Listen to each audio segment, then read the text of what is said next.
আসসালামু আলাইকুম বন্ধুরা, আমাদের হাতে একটি মোবাইল আছে টেকনো স্পার্ক গো 2024। তো মোবাইলটি দেখতে পাইতেছেন এফআরপি লক করা আছে।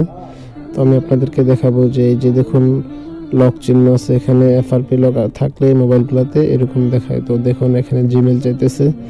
আমি আপনাদের কাছে দেখাবো কিভাবে একটি মোবাইলের আনলক টুল দিয়ে এফআরপি লক খোলা যায়।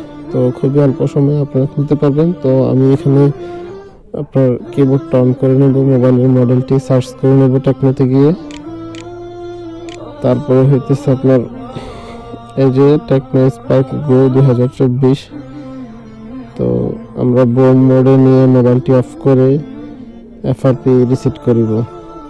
তো এই যে দেখতে পাইতেছেন এখানে মেটা মোড আছে, যে এখানে ব্রোম মোড আছে, ব্রোম এফআরপি ইরেজ। মোবাইলটি অফ করে নিয়ে ভলিউম প্লাস এবং ডাউন প্রেস করে ইউএসবিটি ক্লিক করলে কিন্তু আমাদের মোবাইলের এফআরপিটি আনলক হয়ে যাবে। তো আপনারা দেখতেই থাকুন, অল্প কিছুক্ষণের মধ্যে মোবাইলটি আসলে এফআরপি আনলক হয়ে যায়। এই পেড টুলগুলো ইউজ করলে অনেক তাড়াতাড়ি আপনারা মোবাইল আনলক করতে পারবেন। তাছাড়াও বাইপাসের পদ্ধতি আছে, ওইগুলো অনেক সময় নেয় এবং কিছু কিছু সময় বাইপাস না হয়ে থাকে। তো দেখতে পেতেছেন এই মুহূর্তে কিন্তু এফআরপিটি আনলক হয়ে গেল। চালু হওয়ার পরে আপনাদেরকে দেখাবো মোবাইলটি কি আনলক হয়েছে কিনা।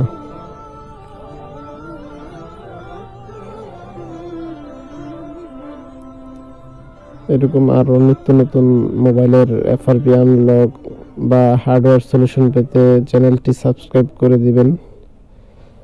তো দেখুন এখানে কিন্তু লক বাটনটি চলে গেছে। আমরা নেক্সট ক্লিক করব, স্পিডটি বাড়িয়ে দেব, অনেক সময় লাগতে পারে এখানে।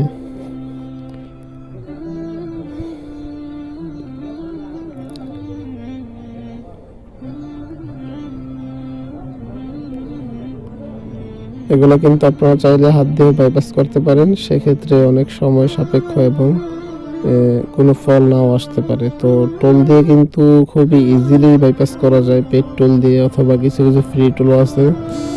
বন্ধুরা যারা প্রফেশনালি মোবাইল সার্ভিসিং করে থাকে তারা কিন্তু সবাই মোটামুটি পেড টোল ব্যবহার করে, কারণ ফ্রি টোলে তত একটা সাপোর্ট থাকে না।